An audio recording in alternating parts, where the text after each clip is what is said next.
नमस्कार दोस्तों, मेरा नाम है प्रदीप चौहान। दोस्तों, यूं तो सही में बताऊं कि इस वक्त जो देश की हालत है और जिस तरह से जोड़ तोड़ करके, खरीद करके, डरा करके, धमका करके हमारे और आपके जनादेश को सिर्फ और सिर्फ एक पक्ष के लिए इकट्ठा किया जा रहा है, उसके बाद उम्मीद तो नहीं बचती है कि चुनाव के जरिए इस सरकार को या इस मौजूदा शासन को सत्ता से बाहर किया जाए। लेकिन उम्मीद छोड़नी भी नहीं चाहिए। बुजुर्गों ने कहा है कि जब उम्मीद छोड़ दे आदमी तो समझ लो अगर नहीं भी हारना होगा तो वो हार जाएगा। तो हम उम्मीद नहीं छोड़ते हैं। हमें लग जाता है कि वक्त आएगा, लगेगा, लेकिन वक्त बदलेगा ज़रूर। चलिए यही सोच करके चलते हैं। तो शायद यही सोच राहुल गांधी भी लेकर चल रहे हैं और शायद इसीलिए राहुल गांधी पे हम इतनी बात करते हैं, क्योंकि उस आदमी से, सही में आपको बताऊं, उस आदमी की मैं बात क्यों ज़्यादा करता हूं, क्योंकि इस नेगेटिव माहौल में भी वो एक आदमी है जो थोड़ी सी पॉजिटिव एनर्जी जिससे मुझे मिलती है, जिससे एक उम्मीद बनती है। शाम के वीडियो में भी मैंने बताया था कि उम्मीद बनती है कि नहीं, ऐसा नहीं है कि सब कुछ बदल जाएगा, सब कुछ खत्म हो जाएगा, कहीं ना कहीं कुछ बदलेगा ज़रूर। अब जाहिर सी बात है, वो शख्स अलग अलग चीज़ों पे, अलग अलग तरह के जितने इश्यूज़ हैं, सब इश्यूज़ पे लड़ाई लड़के देश की जनता को झकझोरने की कोशिश कर रहा है। दरअसल ये बात तो वो भी समझ गए हैं कि अब पार्टियों के चुनाव लड़ने से, पार्टियों के लड़ने से कोई फर्क नहीं पड़ने वाला। अब अगर फर्क पड़ेगा तो सिर्फ तभी पड़ेगा जब जनता ये लड़ाई लड़ेगी।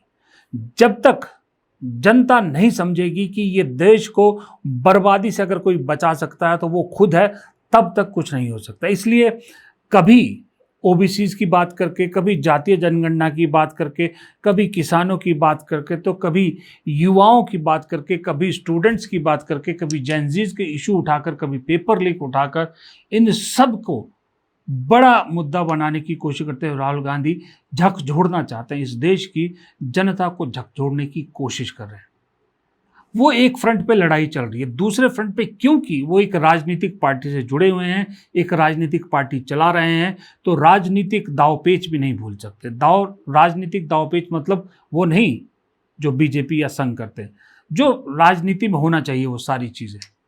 अब इस वक्त खुलेआम खुला खेल फर्रुखाबादी का बीजेपी कर रही है कि इसके तोड़ के उधर, उसके तोड़ के इधर, इस पार्टी को ख़त्म करो, उस पार्टी को ख़त्म करो। ये खुलेआम हो रहा है और इस देश की जनता देख रही है, समझ भी रही है। अब तो संघ के, बीजेपी के लोग भी खैर इस चीज़ को लेकर अब थोड़े से बैकफुट पे दिखते हैं। उन्हें भी चीज़ें जो है ना इतनी ओपनली होती हुई जो बेशर्मी दिख रही है, उससे कहीं ना कहीं एक मायूसी ज़रूर हुई है। लेकिन दूसरी तरफ राहुल गांधी, मुझे ऐसा लग रहा है कि पर्दे के पीछे कुछ और कहानियां बुन रहे हैं।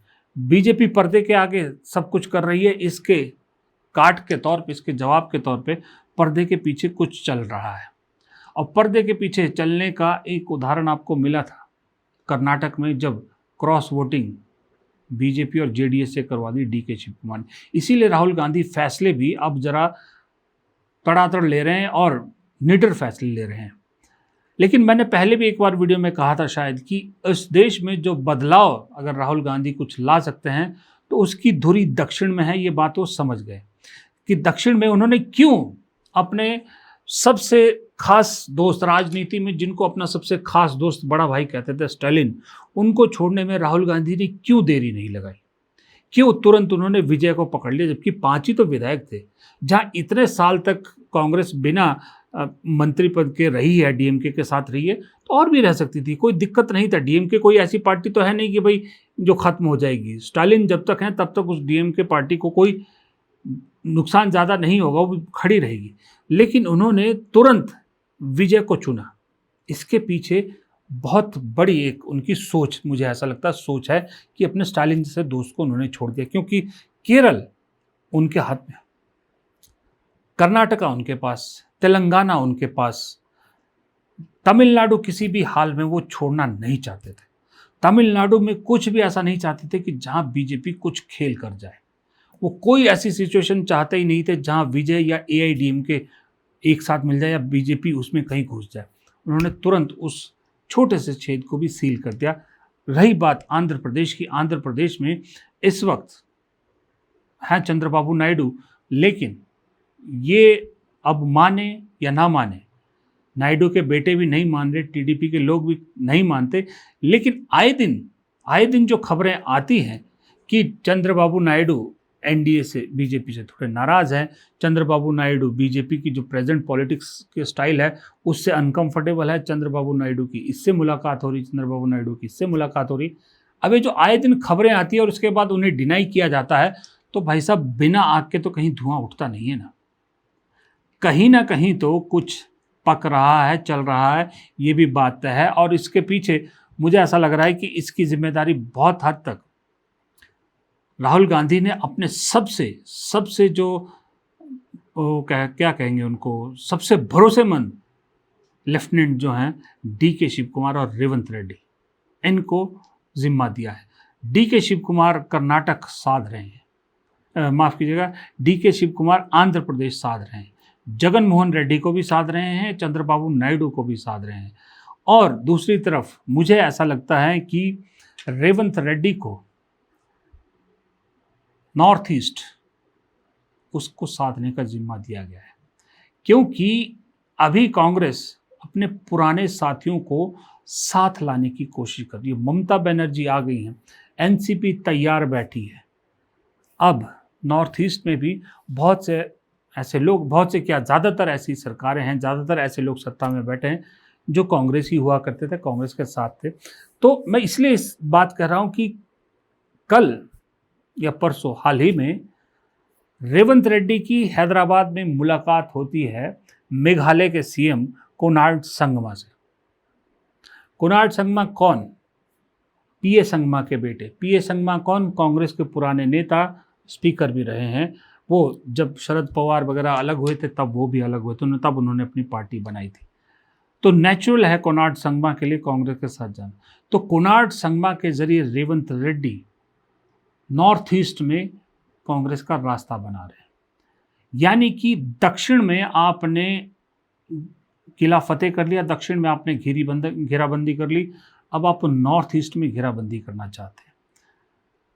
ऐसा लग रहा है कि राहुल गांधी जल्दबाजी में नहीं कुछ खाना चाहते, जल्दबाजी नहीं करना चाहते, वो स्टेप बाय स्टेप चल रहे हैं। दक्षिण के बाद नॉर्थ ईस्ट के बाद सेंट्रल भारत नहीं जाएंगे वो, नॉर्थ ईस्ट के बाद आएंगे वो उत्तर भारत, खास करके कश्मीर, पंजाब अगर कांग्रेस, इसलिए पंजाब को लेकर राहुल गांधी इतने सीरियस है, इसलिए पंजाब को लेकर कोई भी चीज़ ढीला नहीं छोड़ना चाहते, क्योंकि जिस दिन पंजाब कांग्रेस के हाथ आ गया तो जम्मू कश्मीर तो वैसे ही उमर अब्दुल्ला और कांग्रेस के पास है। तो आपने इधर दक्षिण सील किया, उधर आपने नॉर्थ ईस्ट को भी दीवार खड़ी कर दी, इधर उत्तर भारत में यहाँ से कर दी। फिर बचता है घूम फिर के बीच का जो हिंदी पट्टी वाला, और हिंदी पट्टी वाले में सबसे बड़ा दाव राहुल गांधी का है राजस्थान।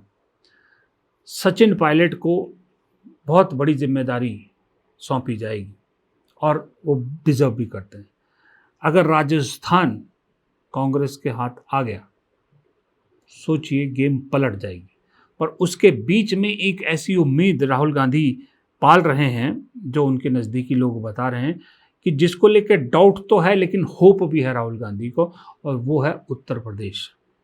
राहुल गांधी को कहीं ना कहीं अभी भी विश्वास है कि उत्तर प्रदेश में अगर किसी तरह से मायावती, समाजवादी पार्टी, कांग्रेस तीनों एक साथ आ जाएं तो बीजेपी को हराना बहुत आसान हो जाएगा।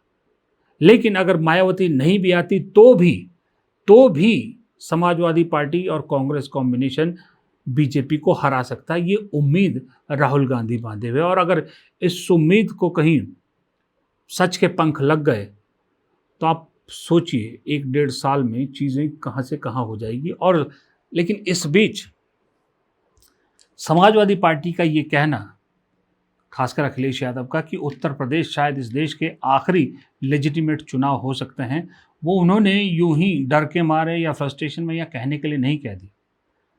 उस बयान का संदेश उत्तर प्रदेश के गांव देहात तक पहुंचा है। उत्तर प्रदेश में गांव देहात में ये बात पे चर्चा हो रही है कि वाकई में ही जिस तरह से दिल्ली में खुला खेल हो रहा है, जिस तरह से लोगों को इधर से उधर, उधर से इधर किया जा रहा है, जिस तरह से सरेआम आरोप लग रहे हैं कि इतने करोड़ दिए जा रहे हैं, इतने करोड़ दिए जा रहे हैं, उसका डिनाइल भी नहीं आ रहा, तो क्या उत्तर प्रदेश वो राज्य बनेगा जो इस देश का भविष्य तय करेगा? ये अपने अखिलेश यादव के उस बयान के बाद उत्तर प्रदेश में चर्चा का विषय है। आप ये मानिए, जो यूं लगता है ना कि बीजेपी गलती कर रही है अभी, कि बीजेपी को यूं लग रहा है कि चाहे अखिलेश हो चाहे ये राहुल गांधी हो, ये ऊपरी ऊपरी राजनीति कर रहे हैं।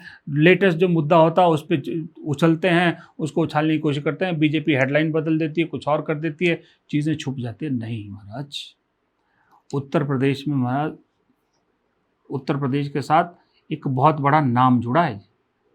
बीजेपी का अस्तित्व उत्तर प्रदेश से है, क्योंकि अगर 91 में वो राम मंदिर मुहिम शुरू नहीं हुई होती तो बीजेपी जो 2 सीट पे पहुंच गई थी तो वो 10 तक ही पहुंच पाती।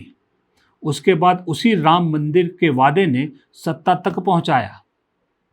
बेशक अयोध्या ने हरा दिया, लेकिन उत्तर प्रदेश के नाम पर हमेशा बीजेपी ये बांटती है कि हमने राम मंदिर बनाया। अब उसी राम के नाम की चोरी हो रही है, उसी राम मंदिर में चंदा चोरी हो रहे हैं। लोग सवाल पूछ रहे हैं कि भाई साहब ये हो क्या रहा है। अब तो लोग ये कहने लगे हैं, मुझे खुद ही मिले 2-3 लोग, कि जो वो राम मंदिर जब बना था तो बहुत से लोगों ने गुप्त चंदा दिया था, बहुत चंदा इकट्ठा किया गया था, हम सब ने दिया था चंदा, बहुत से लोगों ने दिया। अब तो लोग वो कह रहे हैं कि हमारा वो चंदा पहुंचा भी वहां तक कि नहीं पहुंचा, या जो इकट्ठा करने वाले थे वही लपेट गए। जब ऐसी चर्चा लोग करने लगे तो सोचिए ना, फिर इसका मतलब लोगों के दिल में आशंका तो है। और लोग, न सिर्फ पत्रकार या न सिर्फ जानकार लोग ये कह रहे हैं, अब आम लोग भी ये चर्चा कर रहे हैं कि कुछ बड़ा होने वाला है, कुछ बड़ा होने वाला है। और जिनको समझ में नहीं आता उन्हें ये लगता है कि शायद मोदी जी राष्ट्रपति बनेंगे और अमित शाह प्रधानमंत्री बनेंगे, उसकी तैयारी हो रही है। और कुछ कहते हैं कि नहीं, उससे आगे इस देश में बहुत कुछ बदलने वाला है, उस चीज़ की तैयारी हो रही है। तो लिटमस टेस्ट वाकई में उत्तर प्रदेश का चुनाव है। अगर उत्तर प्रदेश में चीज़ें वैसी ही हुई जैसे अब तक विधानसभा चुनाव में होती है कि उम्मीद किसी और के जीतने की होती है, जीत कोई और जाता है, तब तो वाकई में बड़ा खेल है। नहीं तो चीज़ें अगर ठीक से चली तो राहुल गांधी की उम्मीद सच में बदल सकती है। फिर पंजाब, जम्मू कश्मीर, उत्तर प्रदेश, राजस्थान ये गए तो बाकी छीनने में वक्त नहीं लगेगा। फिलहाल इस वीडियो में इतना ही। इजाज़त दीजिए। नमस्कार।